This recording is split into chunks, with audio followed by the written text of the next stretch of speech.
So today we're going to talk about the Nikon ZR and why you would never, ever, ever want to buy this camera.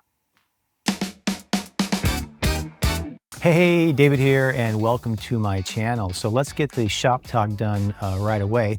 I'm on my Red Weapon Helium shooting with my 18mm Zeiss Milvus lens, and that's right, this lens is like right there. I can reach out and grab it. I can even look at the settings on the camera. I'm shooting at 24 frames a second, ISO 800, f2.8, 180 degree shutter, 5600K Kelvin, 8K, 7:1 compression. That's how close I am to this camera.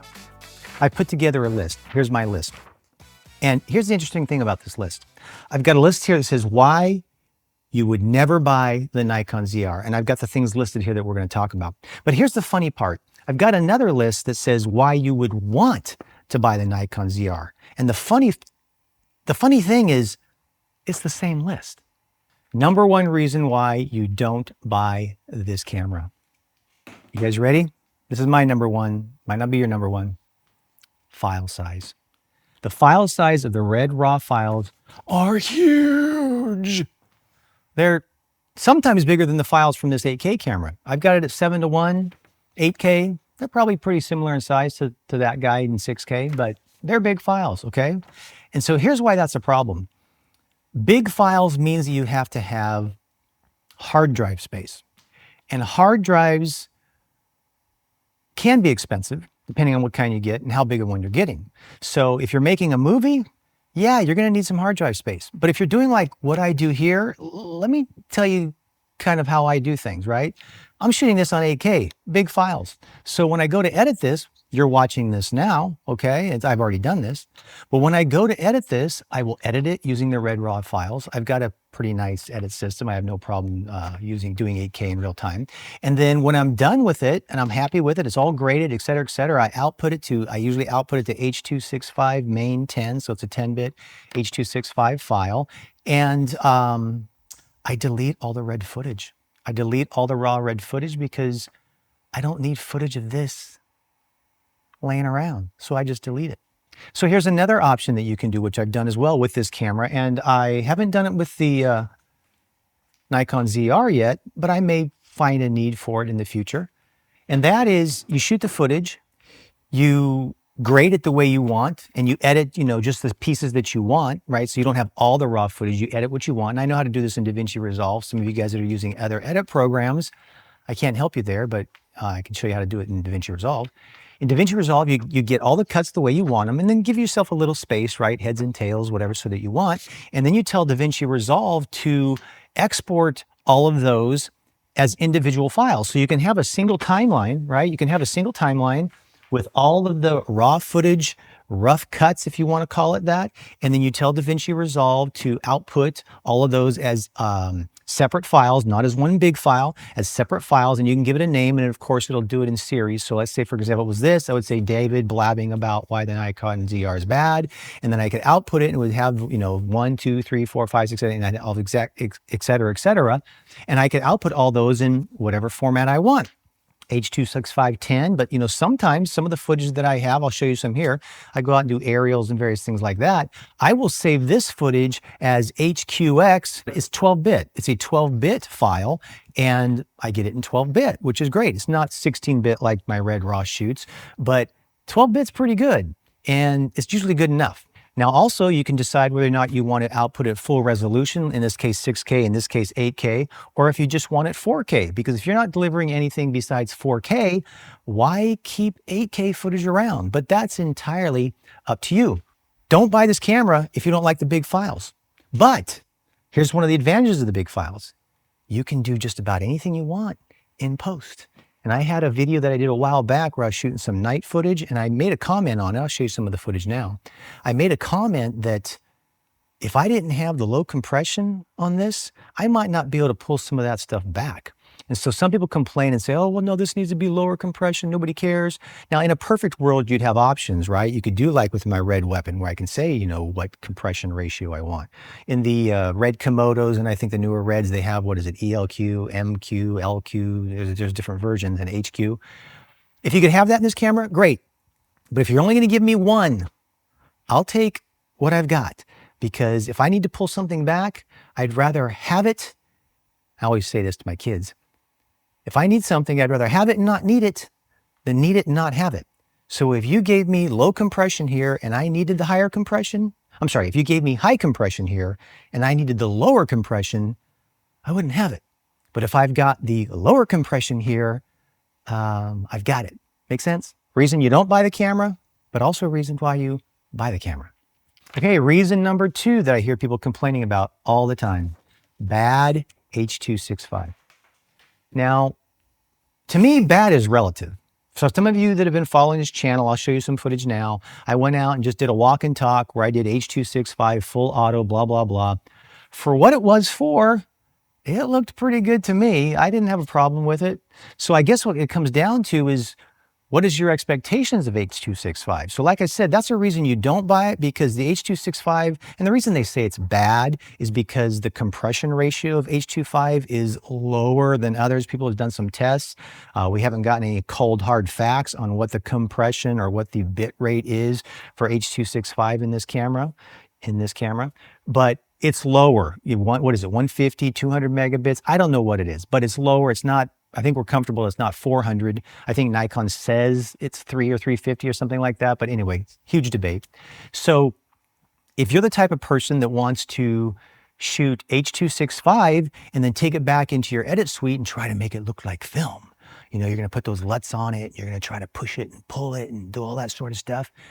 You need bigger files. You need a better compression, right? Okay, I get that. But back to what I said before, you don't buy this camera because, well, it's got that horrible H.265 and you can't push it and pull it and do all the stuff you want. But you do buy this camera because if you want to push it and pull it and do all that stuff you want, you just shoot in red raw. Duh. Okay, so now reason number 3, metering and exposure.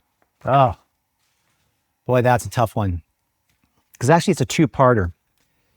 I've heard people complaining about this camera, how they are in red raw and they can't do auto exposure. And I've also seen people talk about how they use ISO as part of their exposure.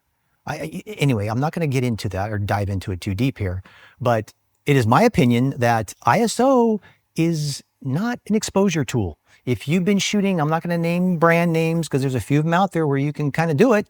And hey, don't get me wrong. I've got a camera that I will use that for certain situations, but it's certainly for certain situations, okay?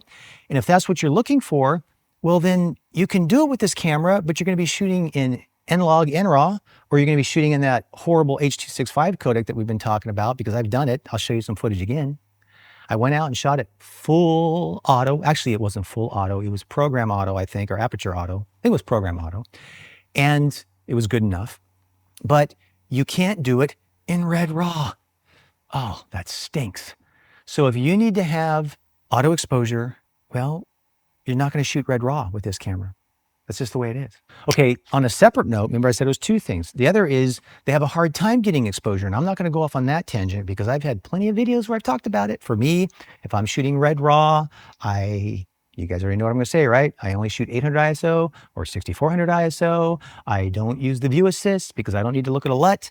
And I have my highlight threshold at 180. I have my skins at 115. And I have my blacks at 20. And I know I can't have 3 on at the same time in the camera. So I already did a video about this as well. I have 2 different user settings, one with highlights and skin tones, and the other with highlights and the darks, which I call my traffic lights. So for me, exposure is not a problem. And so once again, you don't buy this camera if you want it to be auto everything. You do buy this camera if you actually want to have control and shoot red raw. Because last I checked, no other camera does that that's this big. I'm not aware of any camera that does it. Okay, the 4th reason, and these are the only ones I have really. I mean, the 5th one is not really a reason, but anyway, number 4, this is a really big one to some people. And I think you know where I'm going with this. You guys want to guess? I'll give you just a very brief second. I'll give you 5 seconds. 5, 4, 3, 2, 1. The 4th reason is lack of buttons. Yes, the Nikon ZR doesn't have a lot of buttons. Now I'm not going to do my manual pull focus here. I'll just zoom in since this is an 8K camera. There's 3 buttons right there on the top. Oh man, that's not very many. There's that power button over there, but obviously you're not going to be changing that one. And then on the back of the camera, we've got that jog wheel, and then we've got those other 2 ones that we aren't really going to change. I don't think you can even change this one. That's the menu button. They don't want to give some person who's not thinking straight an opportunity to change that button. So in essence, you basically have, oh, of course you got the one on the front, which is a record button as well. But for me, this camera has 3 buttons, and that is just the pits. If you want a bunch of buttons, if you want to be able to get out there and just hit buttons and do all kinds of things and, you know, whatever it is that you're doing, this is not the camera for you. It just isn't. For me, let me tell you why it is the camera for me. I like the size, and if I wanted all the buttons, I would have to sacrifice one of 2 things. And this is not complicated or rocket science. I think it's pretty easy to deduce, if you will. If I want more buttons back here, there's only one way I get them. I should say one of 2 ways I get them. You either make the camera bigger or you make the monitor smaller. Now, am I crazy here? You guys tell me in the notes, you know, or in the comments if I'm missing something here. If I want more buttons on this camera, I'm going to say it again. If I want more buttons on this camera, I need to have a smaller screen or a bigger camera. Now, let me think about that for a second. Those are 2 things I don't want. I don't want this camera to be any bigger, and I don't want the monitor to be any smaller. So I have decided I'm going to find a way, and I've found a way, to use the 3 buttons on the top.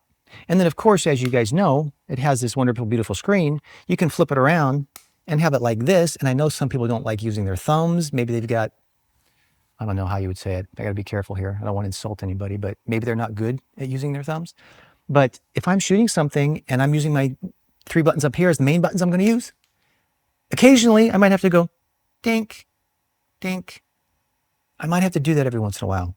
Beep, beep, something like that to make a change. But you know what? For me, going out shooting, run and gun,